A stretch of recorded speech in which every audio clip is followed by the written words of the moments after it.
Hey you guys, I'm Steven. And I'm Giselle. And we're the Lover's Passport. And today we are showing you around Arches National Park.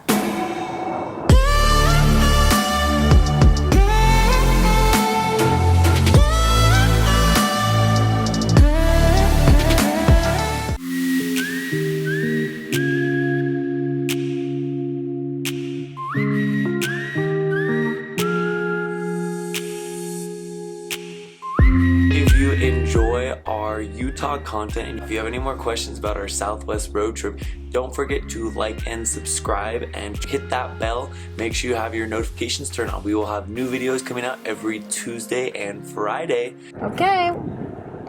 We are officially in Arches National Park. So stoked. We are stopping at the visitor center right now. Gonna get our third sticker of the trip and then cruising on in. I'm so excited. So going into Arches National Park, we weren't there all day. We were only there for a few hours, but there's still so much to see. You literally drive in and you see at least like 10 different arches.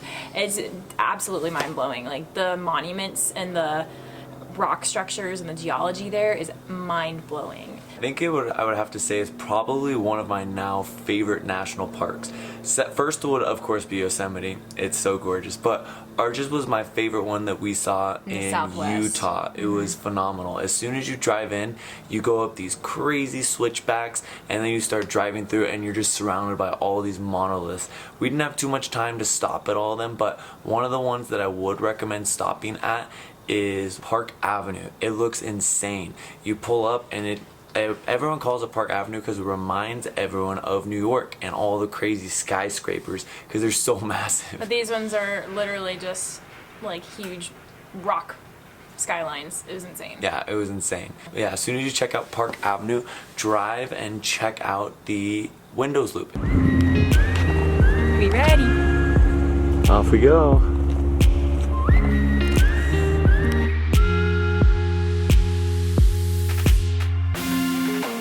Yes, so it's the Windows Loop and Turret Arch Loop, and it's about a mile.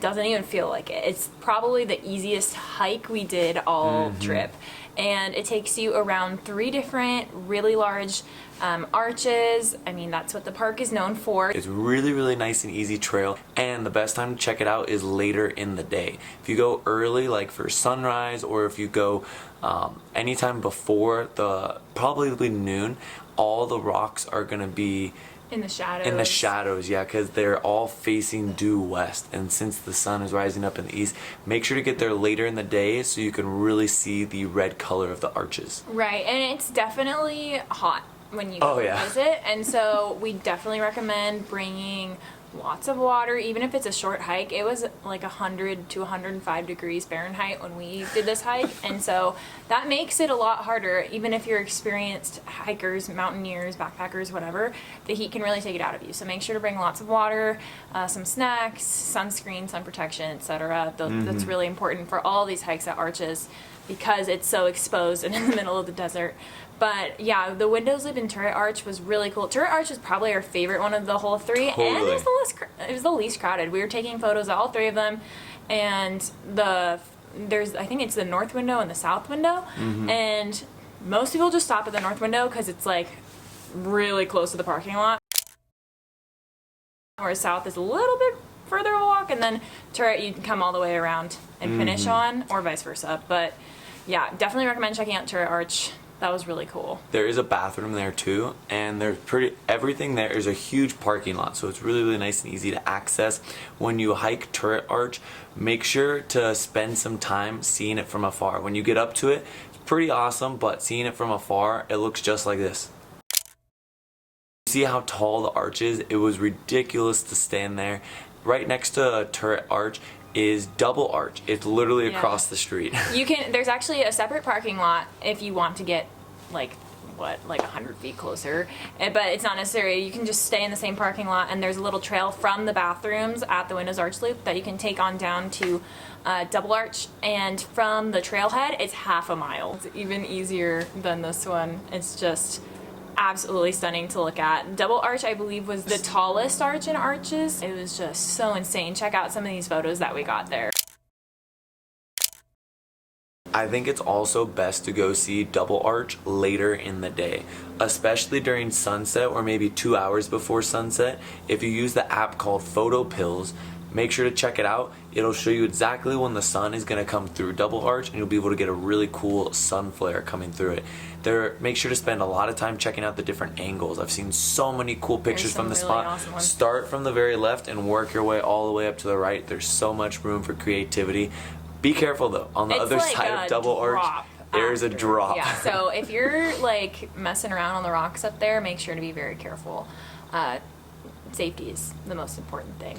As soon as you finish hiking Double Arch and the turret loop, make sure to check out Balanced Rock. You can drive by it. That's what we did. We just drove by it. Like I said, we didn't have too much time to stop there. The parking lot was ridiculously full, but it's a really cool arch. It is kind of crazy in the southwest. Yeah.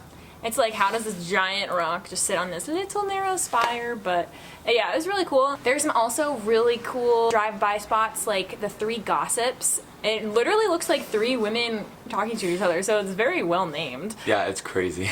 The Tower of Babel and Courthouse Towers Viewpoint, these things were so tall. Like, ridiculously tall. It's just, you drive in the park, and the thing we loved about arches was just like, how did it become like that? And you learn it's a lot of like wind and compression and like ice and the weather forming the rocks. And so if you're really into geology, Arches is such a cool spot to go.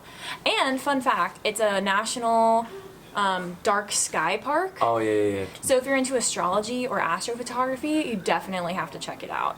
It's really, like, we spent a night by Arches and Canyonlands, which are both dark night certified, and you could see everything, including the Milky Way, and it was just a really cool experience to see. Yeah, check out this nighttime shot. This shows you how it looks.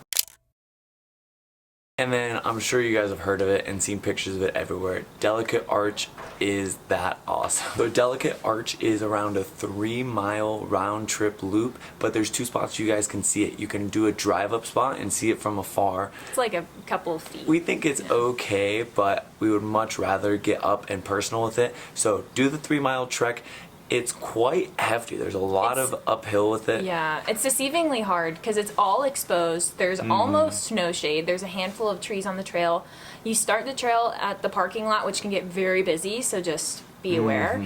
And it's called Wolf Ranch, and so you park over there. There's like an old building, and then you start the hike.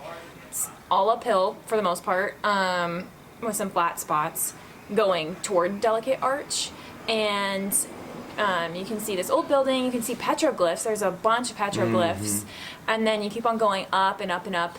The trail can kind of get confusing at some points if you're doing it early or late at night where there's a little bit less visibility because there is just a bunch of rocks and slabs that you're climbing on. So make sure to look out for the cairns and the signs. There's a ton of signs to make sure you're on the right path. Or you can just download the trail data from like All Trails or something beforehand. But yeah, it's 1.5 miles there up and 1.5 miles back. It probably took us like an hour. Probably about an hour to get up and like half an hour to get down. So coming down is much easier just because you know the way. Getting there definitely gonna be a little bit tricky. We've heard that it's a very treacherous trail to do in the winter. So if you go in the winter, be prepared. Bring crampons. It's icy. Yeah, it gets very, very icy, especially over the slabs. The best time to do it, we think, definitely is sunset. Yeah. But there's a lot of people, so if you want to avoid the crowds, sunrise. go at sunrise. We've heard it's really cool. We did it at like 5 o'clock in the afternoon just because that's how our schedule worked out, and there was nobody there. Like, we were probably surrounded with 3 other people. It was also hot as balls. Like, it was 105 degrees, so that could have played a factor in it, but I mean, it was nice having the place to ourselves. It wasn't bad at all. And Arches was pretty busy. I mean, even being COVID, it's open, but that was definitely the busiest national park we went to during our road trip. Yeah, Arches is crazy busy. I think it's just right next to Moab, which is also a beautiful place to check out. But yeah, I would say if you have a half day to a full day in Arches, make sure to check out Double Arch, make sure to check out the Windows Loop, and you have to see Delicate Arch. It's just a must if you guys are in the area. We were there. It took us to see all 3 of those things, stop and take pictures, probably around 4 to 5 hours. Yeah. So bring a lot of water. make sure you guys stop at the ranger station. They have a lot of information there, and they give you a map, which is super helpful. Especially because you don't have service. Make sure you bring your National Parks Pass. If you don't have one, there will be a $35 fee to get in per vehicle. So make sure you guys are prepared for that as well. And honestly, like a National Parks Pass, the American the Beautiful Pass is $80, and if you go to 2 or 3 parks, especially if you're doing like the big 5 in Utah, it's paid for itself. So definitely recommend checking that out if that's in your price range. Arches is in Moab, and that's also where Canyonlands is. They're like a 30-minute drive-ish from each other, which is really nice.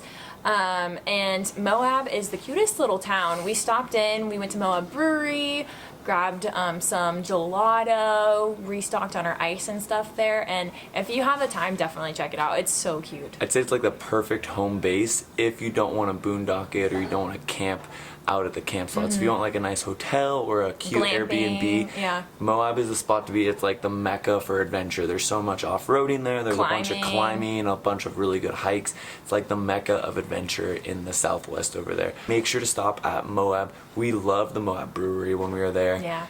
And that is it for our National Park Guide on Arches National Park. We also have hit Bryce Canyon National Park so far, and a little bit of Capitol Reef as well. If you've missed those videos, we've linked them up here.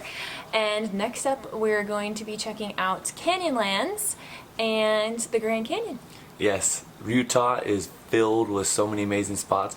Make sure to follow along on our Southwest road trip. Like and subscribe and hit that post notification button. We will be giving out more tips and tricks on how to hike or where to go hiking, how to camp better, how to save money and do it on a budget. We both work full time and just do this on the weekends for fun. You can do it too. Yes, so don't forget to like and subscribe. More recommendations coming soon, and we'll see you on the next adventure.